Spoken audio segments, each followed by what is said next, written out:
박경호 헬라마 성경 히브리서 말씀 읽지 맞습니다. 우리는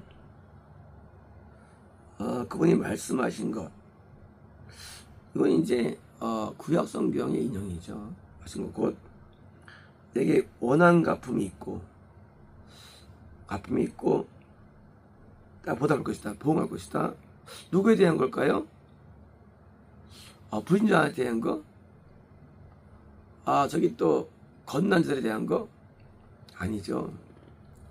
나를 위해서 십자가를 내어치신 예수님의 말씀이에요. 우리가 은권 가운데 99가 다 지옥가거든요. 왜? 금으로 진행이 안 돼요. 은에서. 왜? 구원을 받은 다음에 방탕하게 돼요. 구원받으면 평안함이 오면 마음속에 옵니다. 기쁨이 와, 사람은요. 그전 없던 기쁨이 올라오고 평안이 오는데, 이게 자기 어떤 노력이라든가 자기 어떤 영역으로 이거를 인간이 주님의 은혜로 얻은 건데, 인간은 구원을 통해서 얻은 기쁨과 평안함을 지가 잘나준 줄 알아요. 더 나가서 구원받은 다음에 계명대로 살아야 할 책임이 있는데, 그냥 거꾸로 행복해지고 편해지니까 방만해져요. 죄를 더 깊이 고민하지 않고 더 쉽게 죄에 물드는 거예요. 그래가지고 그 죄를 알면 또 고통을 더 당하시는 거죠. 연에서 채찍과 십자가물에 더 가해준다는 거예요.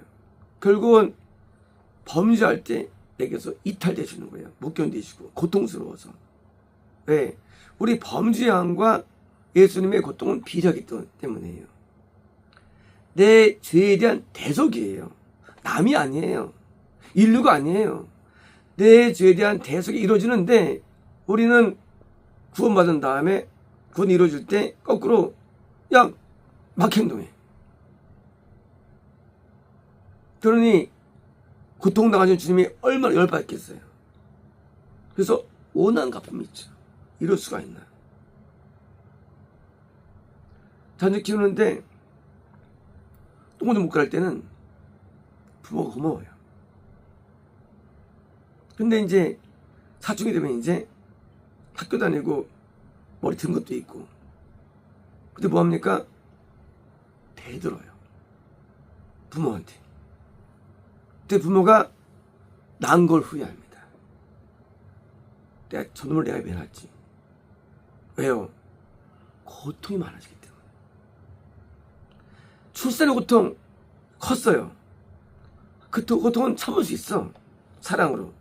그런데 대될 때는 이거는 열받아요. 왜요? 인간은 정신 고통이 더 크기 때문에요. 고통. 마찬가지예요. 우리가 건너할 때, 똥오줌 못 가릴 때, 죄를 지을 때 우리 봐줘요. 왜? 죄인인 걸 알아. 돌아서려고 그래. 받아줬어요.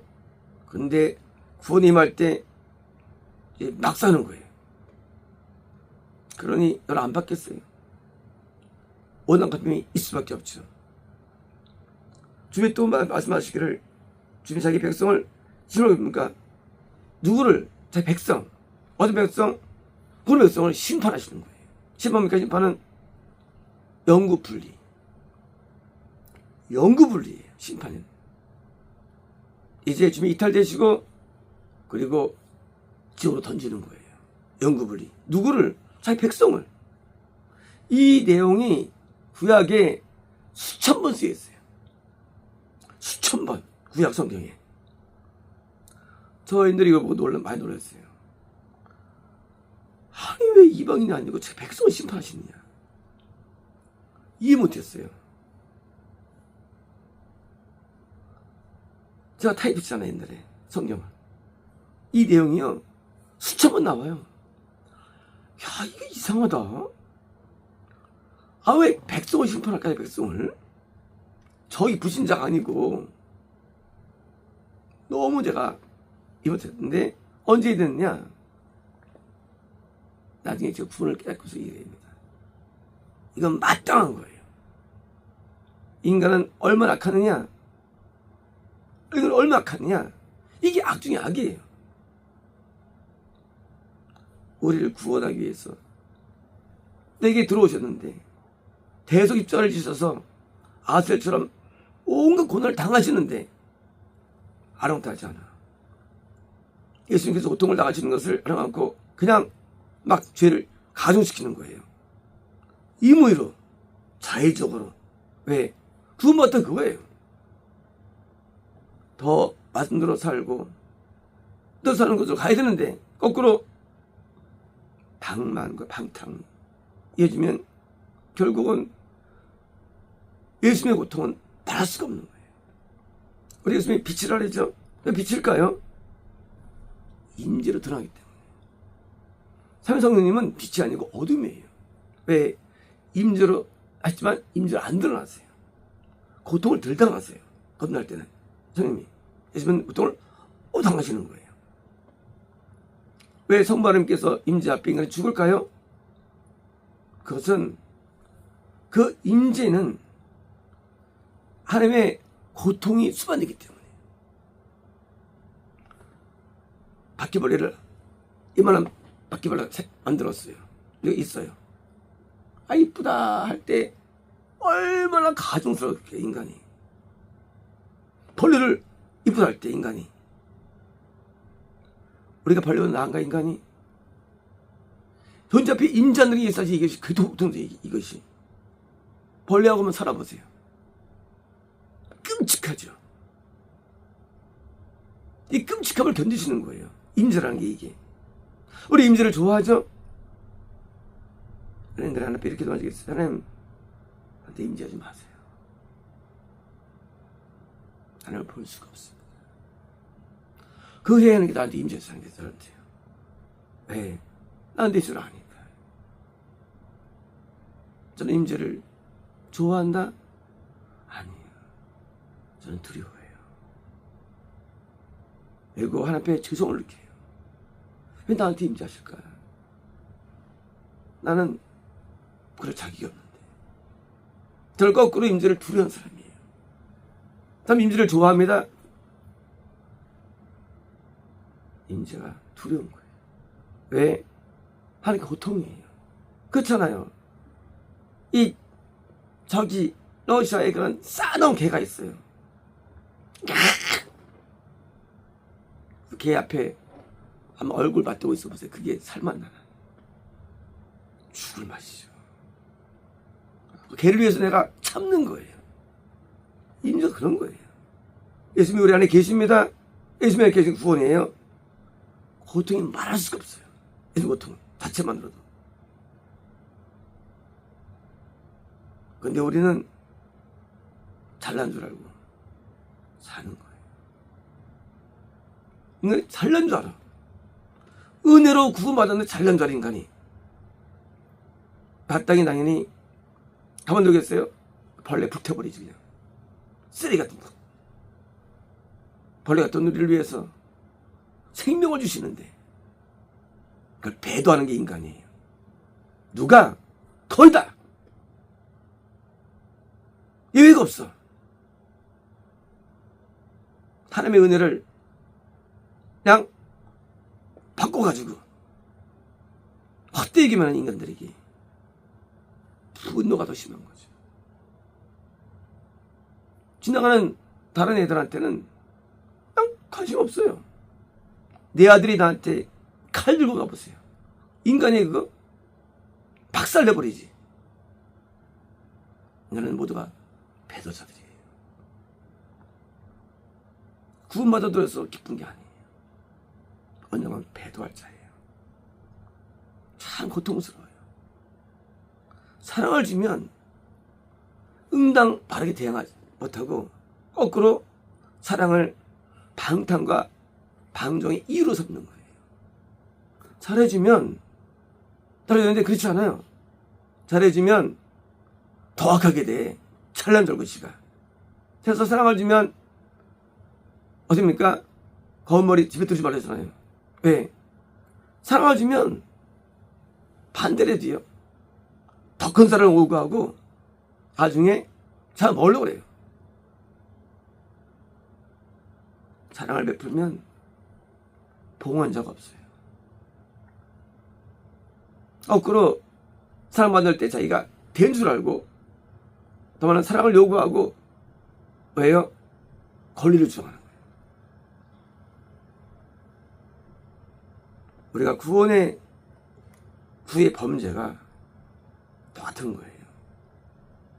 하나를 배도하는 거예요.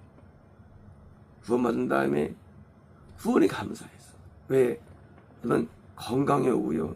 행복이 옵니다. 평안함이 오고. 구원이 이런 거예요. 거기서 오히려 감사하고 더 충성을 하고 더 헌신하고 영광 돌려야 마땅한 자들이 거의 예의 없이 진짜 근본에 도저히 못하고 배도 되느냐? 그것은 은혜를 헛되이 여기는 거예요. 우리는 겁났을 때 예수 하나님을 찾게 되죠. 구원을 원하지. 왜? 범죄하니까.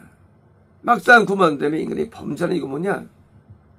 왜 더 타락하느냐? 더 나쁘게 되느냐? 그것은 받은 은혜에 대해서 배은망덕한 왜요? 이런 마귀 사탄의 집에 들어가기 때문에요. 하나님께서 저 지옥 끝 밑창에 수천만을 죽인 악인들을 뒀습니다. 저 지옥 밑창에 그 선제를 넣어버려요. 뿐만 아니십니까? 마찬가지로 구원받았는데 배를 밑에 넣어버리는 거예요. 지옥 밑창에. 왜요? 하나님의 분노가 풀리지 않는 거예요. 교원이나 영생 개념은요, 끝나는 게 아니고 현재 진행형이거든요. 진행형. 우리는 죽을 때까지는 결정 안 나요. 이게. 우리는 죽을 때까지 이것이 계산되는데 한번 우리 앞에 은혜를 받았으면 우리는 은혜를 갚는 것, 이게 구원받은 자의 태도입니다. 나를 위해 속죄의 제물을 되셨는데 나도 영광을 돌려야 되고 주님 위에 살아야 되고 주님 위에 드려야 되는 뭐요? 또 다른 내가 아사살이 돼야 되는데 방임하고 방종하는 이런 태도는 정말 못 봐주는 거죠. 그러니 우리가 신앙생활할 때 우리가 원리를 이해해야 되는데 은혜를 많이 받을수록 우리는 더 엎드려야 됩니다. 그리고 더 많은 것을 영광을 마땅한 것입니다. 다른 사람보다 내가 더 나은 것을 얻었다고 해가지고 자만하면 안 되고 너무 나은 걸 얻었죠. 구원 자체가 안 되고 그것을 오히려 감사해야 되고 받은 만큼 드려야 되는데 한 달한테 받았어. 저 받지 못한 사람이 있어. 난 받은 사람이 우쭐대고 거기 죽어가잖아요. 한 달한테 안 영광 안 돌려. 영광을 마땅히 구원에 대한 영광 돌려야 되는데 안 돌려. 지가 살아. 지가. 우리는 앞에 받은 은혜들 믿음을 받고 은혜 받은 은혜에 대해서 남겨야 되는데 받은 만큼 남기는 삶을 살아야 되는데 안 남기고 감춰둔 거예요. 영광을 하나님께 남겨야죠. 내가 아니라. 그런데 지가 영광을 구하려고 하고 하나님 대신에 지가 잘 되려고 하고 아까워 기른 종으로서 버림받는 거예요. 어디가? 우리 내면 세계가. 내면이 변화되어야 됩니다. 이제 하나님 위해 살아야 돼요. 하나님이 어디 계십니까? 우리 안에 계시죠. 하지만 하나님은 오늘도 유언교회에 계신 거예요. 그래서 유언교회에 충성해서 우리 할 때는요. 지금은 충성 안 해요. 유언교회에 충성하고 헌신하고 설신의 율법에도 제사장한테 집 바치고 제사장에게 자식 바치고 첫 열매 바치고 다 써있잖아요. 우리는 유언교회에 충성하는 것이 충성으로 표현되는 거예요. 그게 충성하는 사람은 그 사람은 충성하는 사람이에요. 그래서 교회에 충성하고 이렇게 더 충성하고 그래서 구원받은 자가 남길 열매들이 훨씬 많기 때문에 이제 마음의 열매를 맺혀드리고 하나님 앞에 열매를 맺혀가지고 기쁨을 드려야 되는 것이 마땅한 것이지 받은 거 가지고 자랑하고 드러내면 거꾸로 심판의 이유가 됩니다. 우리에게 거의 대부분 구원하셔야 되는데 다 지속하는데 구원받아도 이제 하나님에 대해서 더 의를 행해야 되고요. 바르게 살아야 되고 뜻대로 사는 우리의 자세의 변화가 그것이 우리에게 날마다 이루어집니다. 마치겠습니다.